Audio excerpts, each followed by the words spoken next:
Nadie que estuviera en el Palacio de Justicia del Condado de Los Ángeles esa mañana olvidaría lo que vio ocurrir en la Sala 4B. Era un martes húmedo, el cielo demasiado despejado para el nerviosismo que había en el interior.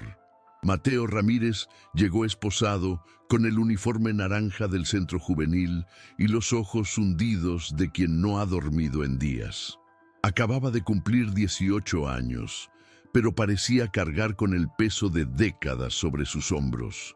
Su paso era firme, y sin embargo, había algo frágil en la manera en que evitaba mirar directamente al juez o al público.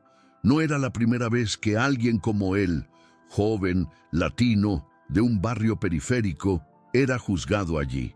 Pero era la primera vez que alguien como él decidía enfrentarse a todo el sistema de frente, solo, sin abogado. No hay acuerdo, no tengo miedo de decir la verdad. Su madre, Carmen, estaba sentada en la última fila, con los ojos llorosos y las manos entrelazadas en el regazo. Ella no lloró, nunca fue de las que lloraban en público, pero cualquiera que conociera a una madre que luchaba con su hijo reconocería la angustia en la forma en que enfrentaba todo, como si quisiera cruzar la habitación y alejarlo. Carmen conocía aquella cancha al dedillo. Había trabajado durante años como asistente legal en casos que nunca llegaron a los titulares. Sabía que, en ese juego, la justicia era un concepto flexible. Mateo también lo sabía. Aprendió de ella desde niño a identificar los detalles que pasaban desapercibidos, a entender qué había detrás de lo que se decía. Y ahora allí estaba, listo para usar todo lo que había absorbido silenciosamente durante años contra el mismo sistema que lo acusaba. El juez Brenner miró a Mateo con esa mirada aburrida de quien ya lo ha decidido todo antes de que empezara el juicio. Era un anciano con una toga gastada, de voz seca y una paciencia medida en minutos. Cuando Mateo dijo, con voz clara pero firme, que renunciaría a un defensor público y se representaría a sí mismo, un suave murmullo recorrió la sala del tribunal. Brenner levantó las cejas, se cruzó de brazos y exclamó, «¿Sabes lo que estás haciendo?», lo cual no era una pregunta, era una advertencia. La fiscal Ellsworth, experimentada e impasible, dispuso los papeles sobre la mesa con una sonrisa discreta, como si viera que un juego fácil estaba a punto de comenzar. Pero lo que nadie allí sabía, quizás ni siquiera Mateo era plenamente consciente hasta ese momento, era que estaba preparado, no por orgullo, sino por necesidad. Era eso, o quedarse callado, aceptar la etiqueta, llevar el disco sucio que no era suyo. Cuando la fiscalía comenzó a presentar sus pruebas, el caso parecía bastante simple. Imágenes de una cámara de seguridad que mostraban a alguien con una sudadera con capucha huyendo en un coche. Un agente de policía afirmando que Mateo coincidía con la descripción, la ausencia de coartadas claras. Bastaba, en la lógica de muchos, condenar. Pero Mateo no se quedó callado. Pidió que los videos se mostraran en 1900, una pantalla más grande, que se pausaran en momentos específicos y pidió que se rebobinaran. Señaló que el sospechoso calzaba zapatillas de suela blanca, mientras que el día de su detención calzaba botas negras, algo que consta en el propio informe policial. Cuestionó por qué no se recogieron huellas dactilares del volante del coche y por qué no había pruebas directas que lo vincularan con la escena. Cada pregunta parecía simple, pero ponía en tela de juicio la base de la acusación. Y, poco a poco, la expresión de seguridad en el rostro del fiscal dio paso a una inquietud difícil de ocultar. En la tercera hora de la audiencia, algo cambió en la atmósfera de la sala. Ya no era solo la madre de Mateo quien lo observaba con el corazón en la mano. Incluso algunos jurados, antes distraídos, ahora seguían de cerca cada argumento que presentaba. El fiscal intentó recuperar el control, repitiendo con firmeza que la policía sabía lo que hacía, pero Mateo fue tajante. pidió acceso al informe completo del arresto, incluido el audio de la radio policial de esa noche. Había un pasaje que conocía bien, porque su madre le había enseñado a buscar esos huecos, y en ese pasaje, que parecía banal, un oficial mencionó que el sospechoso tenía tatuajes visibles en sus brazos. Mateo nunca tuvo un tatuaje. Mostró sus brazos allí mismo, delante de todos. Silencio. El fiscal pidió un descanso. El juez no ocultó su incomodidad, rascándose la barbilla como si finalmente se hubiera dado cuenta de que la historia era más complicada de lo que parecía. Durante el descanso, Mateo se sentó solo, sin comer ni beber. Carmen quiso acercarse, pero él negó con la cabeza, con una mirada que pedía, «Déjame terminarlo a mi manera». Y ella entendió. Fue como si todos los años que ella le había enseñado sobre audiencias, evidencias e inconsistencias se estuvieran poniendo a prueba aquí. Pero había más que técnica. Había dolor, humillación, miedo. Mateo recordó la forma en que fue lanzado contra el capó del auto esa noche, los gritos de la policía, sin entender lo que estaba pasando hasta que ya estaba esposado. Recordé a la vecina filmando todo con su celular y luego diciendo que ella no se metió en problemas. Sentado en ese frío banco, se preguntó si alguien allí tendría el coraje de disculparse si el veredicto fuera a su favor. Pero sobre todo pensé que no podía hacer nada malo.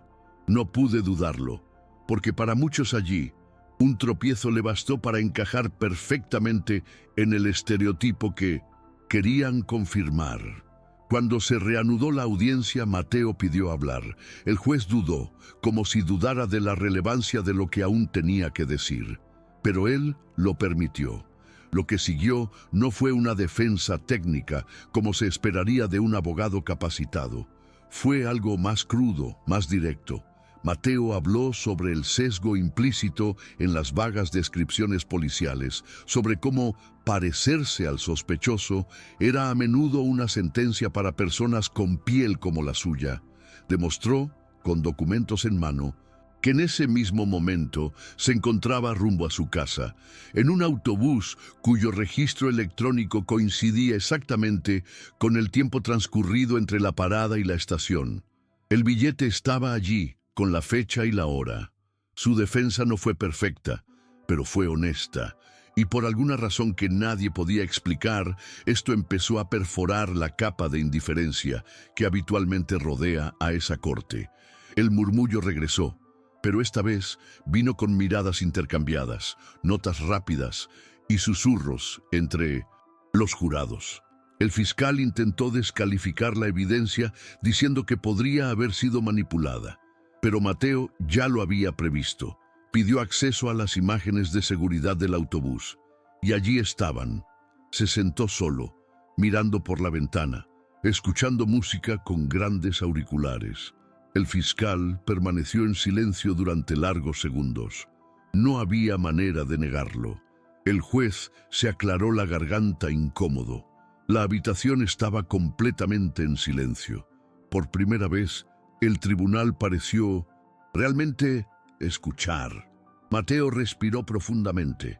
No solo estaba defendiendo su nombre, estaba tratando de demostrar que uno no nace culpable por el color de su piel, su código postal o su apellido. Estaba tratando de demostrar que la verdadera justicia comienza cuando alguien se niega a aceptar el rol que intentan imponerle. El juez Brenner pidió un receso más largo para revisar los materiales presentados, pero nadie allí tenía dudas de que simplemente estaba ganando tiempo para digerir lo que había sucedido. Durante el receso, algunos empleados del tribunal evitaron mirar a Mateo. Otros, con curiosidad, parecían estar viendo algo nuevo. Era inusual que un acusado, especialmente un joven latino sin formación jurídica, cambiara la situación de esa manera. Carmen permaneció sentada inmóvil, sosteniendo en sus manos su vieja credencial de trabajo. Era como si fuera su ancla, un recordatorio de que ella y su hijo no estaban completamente solos, incluso si el sistema intentaba decirles lo contrario. Sabía que en ese momento cualquier error, una frase fuera de lugar, una acción impulsiva, podía ser utilizada para desacreditar todo lo que Mateo había hecho hasta ese momento. Pero él permaneció tranquilo, con la mirada firme, como si sosteniera una línea invisible entre el dolor y la razón. Cuando el juez regresó a la sala y reanudó la audiencia, algo en su tono cambió, menos condescendiente, más comedido. Pidió a la fiscalía que explicara por qué no se habían tenido en cuenta antes las pruebas del autobús. La respuesta fue vaga, llena de giros y vueltas. Dijeron que no parecía relevante en ese momento. Mateo se levantó nuevamente y, con voz que no tembló, afirmó que esto era sintomático. Cuando se parte del principio de que alguien es culpable, todo lo que pueda demostrar lo contrario se vuelve irrelevante. Fue la primera vez que alguien en la sala del tribunal aplaudió, un sonido rápido y apagado que el juez ordenó cesar inmediatamente. Pero el impacto ya se había producido. La verdad, cuando se dice bien, tiene el poder de propagarse como una descarga eléctrica silenciosa. Y en ese momento quedó claro para todos que no se trataba simplemente de un juicio por el robo de un coche. Se trataba del tipo de justicia que estaban dispuestos a aceptar. El fiscal Ellsworth, visiblemente desconcertado, intentó recuperar el control, presentando testigos que aseguraron haber visto a Mateo corriendo esa noche, pero ninguno de ellos pudo asegurarlo. Las descripciones eran vagas, basadas en rumores o en lo que habían visto desde una ventana. Mateo, con la actitud de quien ya esperaba esto, no respondió agresivamente. Simplemente les pidió a cada uno de ellos que explicaran cómo podían reconocer a alguien que llevaba una capucha de noche en una calle mal iluminada. Las respuestas variaron, tropezaron. Algunos no sabían cómo explicarlo. Otros simplemente dijeron que pensaron que era él. Y ahí fue cuando Mateo hizo lo que parecía impensable. Se volvió hacia el jurado y dijo, sin levantar la voz, que estaba acostumbrado a que lo confundieran. Desde que era pequeña, en el mercado, en la calle, en la escuela, alguien siempre pensó que era otra persona, generalmente alguien que hacía algo malo. Aprendemos a caminar con cuidado, no para evitar cometer errores, sino para evitar volver a confundirnos. Esto sacudió la atmósfera. Un caballero del jurado miró hacia abajo. Una mujer mordió con fuerza la tapa del bolígrafo. Fue como si por primera vez escucharan algo en lo que nunca se habían detenido a pensar. Ya no era solo un caso legal, era una historia real, con sentimientos, con cicatrices, con consecuencias. Mateo no lloraba, pero su voz llevaba el peso de quien ya lo había llorado todo por dentro. Y en ese momento no importaba si tenía un dominio técnico del derecho penal o conocía los términos correctos. Lo que tenía era verdad, una verdad difícil de ignorar. El juez volvió a pedir silencio, pero ya no pudo controlar el malestar que se extendía entre los escaños. Todos allí empezaron a preguntarse, ¿y si fuera mi hijo? Cuando el juicio llegó a su etapa final, el juez anunció que él mismo emitiría el veredicto, sin jurado. Dijo que, dadas las circunstancias y las graves fallas de la acusación, no había base legal para continuar el caso. Mateo no sonrió, no celebró. Simplemente cerró los ojos por un segundo y dejó escapar un suspiro que parecía estar estancado en su pecho desde la noche del arresto. El fiscal, visiblemente irritado, organizó los papeles sin mirar a nadie. Carmen lloró suavemente en el asiento trasero, no de alivio, sino por todo lo que habían tenido que pasar hasta ese momento. El juez no se disculpó. Nadie preguntó, pero su silencio, largo y pesado, decía mucho, como si por un breve momento hubiera comprendido lo que era juzgar a alguien sin mirarlo bien. Mateo bajó del muelle caminando lentamente, como quien sale de una guerra de la que no se sale ileso, incluso cuando se sobrevive. Afuera, el sol caía a plomo sobre las escaleras del juzgado. La ciudad continuó moviéndose, ajena a lo que acababa de ocurrir en su interior. Carmen abrazó con fuerza el brazo de su hijo, como si aún no pudiera creer que lo tenía de vuelta, limpio, libre. Mateo miraba a la gente pasar, los coches, el cielo despejado. Todo parecía igual, pero ya nada era igual. Un periodista intentó acercarse a él, micrófono en mano, pero él se negó. Ese momento fue solo suyo. No quería titulares, no quería fama. Solo quería respirar, sintiendo que por primera vez en semanas podía caminar sin el peso de una culpa que no era suya. Y aunque nadie lo dijera en voz alta, él lo supo. Había ganado. No solo el proceso, había superado el miedo, los prejuicios, las estadísticas, y eso valía más que cualquier frase. Esa noche, Mateo no pudo dormir. Permaneció sentado en el borde de la cama durante horas, con los hombros todavía tensos, como si su cuerpo no hubiera recibido la noticia de la libertad. Carmen vino, con un té, lo dejó en la mesa y no dijo nada. Sabía que ciertos dolores no se pueden resolver con la conversación. Su habitación parecía más pequeña, más estrecha, como si ahora albergara en su interior todo lo que había sucedido afuera.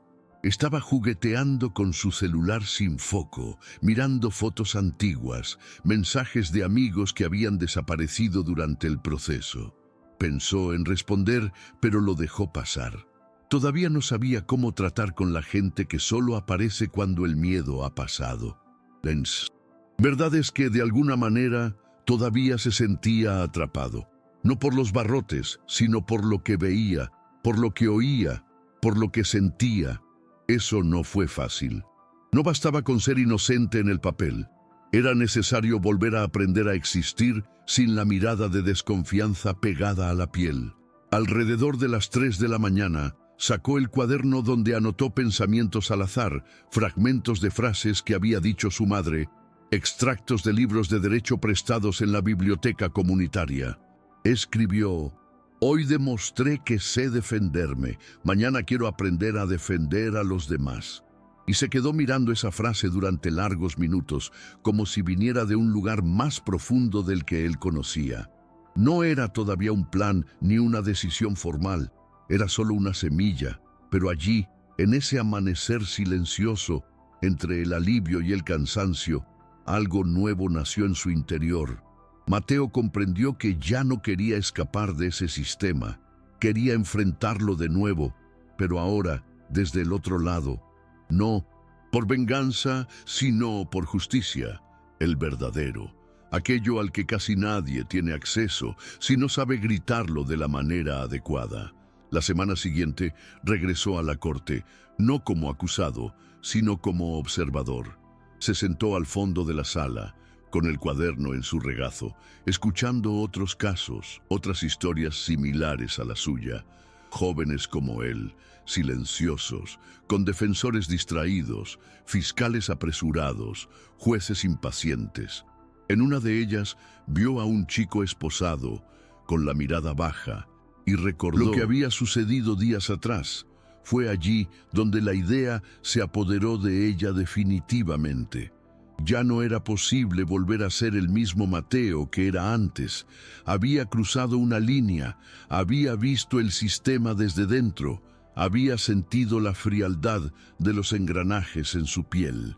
Y ahora sabía que incluso sin diploma, incluso sin título, podía empezar a ser un puente entre el conocimiento y los que no tienen voz, entre la esperanza y los que solo conocen la culpa. Hoy, cada vez que recuerda ese día en 1960, la corte, Mateo siente el peso y el poder de lo vivido. No porque ganó una batalla legal, sino porque sobrevivió al intento de borrar su historia antes de que comenzara. Fue ese 14 de marzo que todo cambió, que descubrió quién era realmente, quien entendió el legado de su madre y por qué había aprendido tanto, incluso sin saber a dónde lo llevaría.